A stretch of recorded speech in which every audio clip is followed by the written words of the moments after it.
Hai, selamat datang di Sedang Viral bersama saya Gracia Ben. Teman-teman pengamat politik Universitas Al-Azhar Indonesia Ujang Komarudin menilai akan muncul tragedi demokrasi apabila Gibran jadi cawapres Prabowo lewat putusan MK.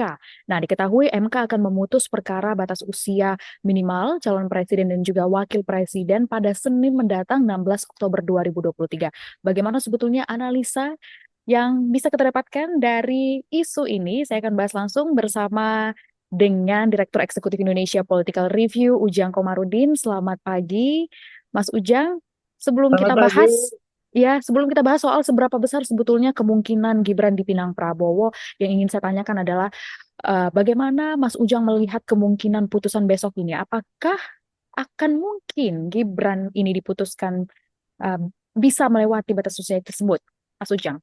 Ya, ada dua kemungkinan yang bisa kita amati ya. Pertama bisa menolak, kedua bisa menerima. Tetapi Mhm. saya mendapatkan informasi begitu, apa namanya di belakang layar, bahwa sebenarnya hakim-hakim itu sudah menolak. Tetapi kelihatannya apa namanya ada satu hakim yang ingin melobi agar menerima putusan gitu ya, bahwa ingin memberi karpet merah lah ya, ingin memberi jalan tol pada Gibran. Jadi potensi untuk bisa apa namanya menetapkan Gibran sebagai cawapres itu tinggi. Oleh karena itu saya melihatnya bahwa keputusan nanti hari Senin gitu ya, itu kemungkinan besar juga bisa saja gitu ya, keputusannya apa namanya mengabulkan gugatan pemohon. Artinya Gibran diberikan jalan tol karpet merah untuk bisa menjadi cawapres. Nah, kalau sudah seperti ini, maka kritikan publik ada benarnya. Publik mengatakan bahwa MK apa namanya bukanlah the guardian of constitution atau bukanlah penjaga konstitusi, tetapi the guardian of keluarga Jokowi gitu. Itu kan kritikan publik terhadap Mahkamah Konstitusi yang harus didengar oleh hakim-hakim Mahkamah Konstitusi. Oleh karena itu ya saya sih menghimbau kepada para hakim untuk berjiwa negarawan. Artinya kalau berjiwa negarawan itu kepentingannya kepentingan masyarakat bangsa dan negara, bukan untuk kepentingan individu atau keluarga tertentu. Nah, keputusan ini kan hanya jelas mengakomodir kepentingan Gibran, kepentingan keluarga Pak Jokowi, dan itu tidak bagus dalam konteks apa namanya menjalankan demokrasi yang sehat, kuat dan bermartabat. Jadi saya melihat potensi untuk dikabulkan apa namanya gugatan tersebut sangat besar. Makanya sekarang muncul tuh ya apa namanya nama-nama Gibran di mana-mana karena memang skemanya seperti itu. Tadi saya katakan ini akan mencederai demokrasi. Jadi hakim MK saya ya tentu memberikan apa namanya ya himbauan ya agar berjiwa negarawan tadi. Oke, Mas Ujang menarik tadi sempat saya dengar beberapa MK ada yang menolak, tapi ada juga yang setuju. Apakah lebih banyak yang menolak? Terus sebetulnya bagaimana lobby-lobbyannya kok bisa jadi kemungkinan ini akan dikabulkan? Pertimbangannya apa? Yang jelas jangan ini ya jangan bermain politik MK itu. Keputusannya berbasis pada apa namanya ketentuan hukum, artinya berbasis pada argumen konstitusi gitu. Jadi jangan mudah diintervensi, jangan mudah dilobi-lobi, apalagi persoalan cawapres yang hanya mengakomodir anak Pak Jokowi begitu. Oleh karena itu saya melihat ya tadi 9 hakim itu punya kewenangan besar dalam konteks menjaga demokrasi di Indonesia, termasuk menjaga konstitusi beserta aturan turunannya. Oleh karena itu tadi lobby-lobby hakim menjadi penting di internal mereka. Ya kita lihat saja apakah memang apa namanya yang menolak itu lebih besar, apakah nanti yang menerima lebih banyak. Tapi saya melihat ya beberapa waktu yang lalu ya bocoran dari apa namanya informasi belakang layar ya tadi sebenarnya hakim-hakim itu tidak setuju, tidak Oke. sepakat. Tapi di lobi sana sini ya keputusannya kita tidak tahu apakah memang nanti hari Senin itu menyetujui atau tidak. Ya hanya hakim-hakim itu yang pasti tahunya begitu. Oke, sementara kita menunggu hasilnya di Senin nanti, kita bahas analisis di belakang layar dulu seperti itu ya Mas Ujang. Nah, jika memang diputuskan MK soal batas usia capres cawapres yang 35 tahun ini. Anda membacanya seperti apa sih, Mas Ujang? Banyak yang mempersepsikan tadi seperti yang Mas Ujang sampaikan, tapi kita ingin gali lebih dalam lagi citra negatif soal dinasti politik Jokowi. Nah, tapi kan kalau kita lihat lagi, ini kan sebetulnya bukan ilegal ya, adalah open policy, kebijakan terbuka seperti itu. Analisa Mas Ujang seperti apa? Iya, yang open policy itu kan kebijakan tadi bahwa sebenarnya itu aturan yang pembuat undang-undang, artinya Mhm. DPR dan pemerintah gitu. Mestinya MK tidak memutuskan soal batas minimum usia itu kan itu yang dikritik oleh Pak Mahfud MD sebagai Menko Polhukam. Tetapi kalau kita bicara apa namanya MK nanti memutuskan dan sudah pasti memutuskan apakah memutuskan menerima atau menolak ya. Kalau saja menerima ya kan ini menjadi tragedi. Kenapa? Tadi terkait dengan persoalan dinasti politik, terkait dengan persoalan hanya mengakomodir undang-undang itu hanya mengakomodir kepentingan Gibran, kepentingan anak presiden kan ini yang menjadi catatan kita semua bahwa kita sama-sama ingin menjaga bangsa ini loh, bahwa undang-undang itu dirubah gitu ya, apa direvisi atau di judicial review itu bukan untuk kepentingan Gibran, bukan untuk kepentingan keluarga Jokowi, tapi untuk kepentingan masyarakat bangsa dan negara. Itu yang harus kita tanamkan dalam diri jiwa-jiwa putra-putri bangsa di Indonesia gitu. Nah, saya melihat ini ya tadi ada kalau saya melihatnya gini, TSM ya, terstruktur, sistematis dan masif.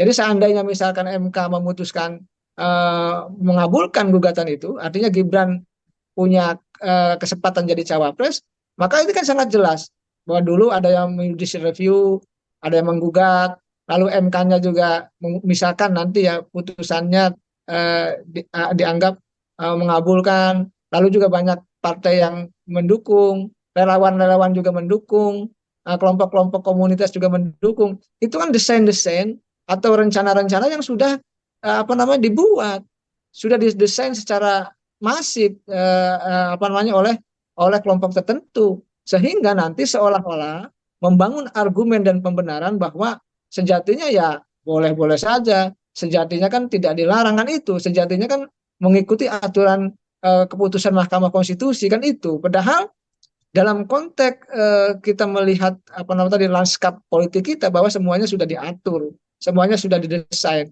Ini yang tidak bagus. Justru saya sebagai akademisi ya, sebagai pengamat politik konsisten untuk sama-sama menjaga marwah MK dan menjaga juga konstitusi bangsa ini, termasuk aturan turunannya itu undang-undang. Nah, dalam konteks tersebut saya melihat ya bahaya kalau hanya undang-undang itu diakomodir untuk kepentingan keluarga tertentu atau figur tertentu. Ini tentu sangat apa namanya merusak demokrasi yang sedang kita bangun bersama. Oke, berarti semua proses ini ibarat memberikan jalan tol atau karpet merah kepada pasangan tertentu seperti itu. Tapi kalau Mas Ujang melihat apakah ini possible, Prabowo dengan Gibran, mungkinkah terjadi? Sangat mungkin. Di politik tidak mungkin. Apa walaupun memang tadi saya katakan kalau apa namanya MK memutuskan iya, yes, oke, apa namanya mengabulkan permohonan pemohon, maka potensi untuk menjadi cawapresnya Pak Prabowo sangat tinggi, sangat besar. Kan Pak Prabowo-nya sudah mengatakan siap gitu. Lalu Partai Gerindra juga Tangerang Selatan gitu ya sudah mengusulkan agar apanya Gibran menjadi cawapresnya Pak Prabowo. Lalu PBB juga kan sudah apa namanya mengumumkan juga bahwa cawapresnya mengusulkan Yusril dan Gibran. Banyak juga apa namanya relawan-relawan juga sama. Relawan Jokowi mengusulkan Gibran sebagai cawapres Prabowo. Lalu saya menyaksikan kemarin ke Bandung begitu ya. Banyak foto-foto bertebaran gitu antara Prabowo dengan Gibran. Jadi ini kan sebuah apa namanya fakta sosial ya, sebuah kenyataan bahwa memang persoalan Prabowo Gibran itu sudah didesain sejak awal. Mungkinkah? Sangat mungkin. Walaupun tadi Gibran dengan Pak Jokowi ada di PDIP, ada di partai apa namanya harusnya mengusung Ganjar itu, harusnya mendukung Ganjar, tapi bisa juga apa namanya tadi berhadap-hadapan dalam Pilpres 2024 ketika Gibrannya didorong menjadi cawapresnya Pak Prabowo. Dalam politik semua serba mungkin. Oke, semua serba mungkin ya Mas Ujang. Berarti mungkin juga ke beberapa orang lainnya yang juga masih dalam ruang lingkup Jokowi seperti itu. Nah, kalau memang Prabowo Gibran ini jadi, lalu bagaimana sebetulnya dengan koalisi Indonesia Maju dan koalisi yang diusung PDIP begitu ya? Karena begini, Gibran, Bobi Nasution, bahkan Jokowi sekalipun ini kan merupakan anggota dari PDIP. Apakah ini juga ada narasi yang dibangun sedang membangun kaki-kaki politik? Analisa Mas Ujang seperti apa? Ya, Pak Jokowi kan saya melihat begini, di PDIP Pak Jokowi tidak punya pengaruh, tidak punya peran, tidak punya kekuasaan, tidak punya jabatan juga, hanya sekedar kader dan apa namanya petugas partai ya. Saya melihatnya begitu. Maka disitulah Pak Jokowi tidak punya kekuatan, eh, tidak punya power, tadi tidak punya peran untuk bisa menjadi kingmaker, untuk bisa menjadi penentu, dan paling tidak untuk bisa mengamankan dirinya, baik secara politik, hukum dan bisnis ke depan, ketika Pak Jokowi sudah tidak lagi menjadi presiden. Nah, ini kan perlu dinilai oleh Pak Jokowi bahwa perlu pengamanan diri dan keluarganya ketika sudah tidak jadi presiden, baik dalam konteks tadi mengamankan secara politik, hukum dan bisnis. Oleh karena itu saya melihat maka membangun sebuah kekuatan sendiri ya mungkin, makanya Kaisang disimpan jadi ketua umum PSI gitu loh. Oke, Projo relawan-relawan Jokowi diperkuat gitu loh. Lalu ya Jokowinya mengatur ritme tanda petik cawe-cawe gitu kan. Lalu betul. kalau kita bicara koalisi Indonesia Maju, kalau Gibran yang didorong oleh Jokowi ya sebagai presiden, lalu dilegalkan oleh Mahkamah Konstitusi, diputuskan katakanlah MK-nya memutuskan apa namanya mengabulkan permohonan pemohon, maka ya mohon maaf ya Golkar pasti akan ikut, PAN juga pasti akan ikut karena pasti takut gitu loh. Jadi dalam analisa saya ya kalau skema Prabowo Gibran itu memang skema sudah lama yang ketika misalkan Gibran disodorkan Jokowi dilegalkan oleh apa nama MK ya sebagai basis apa namanya dukungan argumen konstitusi Mhm. ya, maka Kim sih tidak akan berdaya, Gerindra pasti oke kan, Golkar pasti oke, PAN juga tidak akan bisa menolak karena presiden yang punya mau, karena Oke, tapi basis sebetulnya, ya silakan Pak.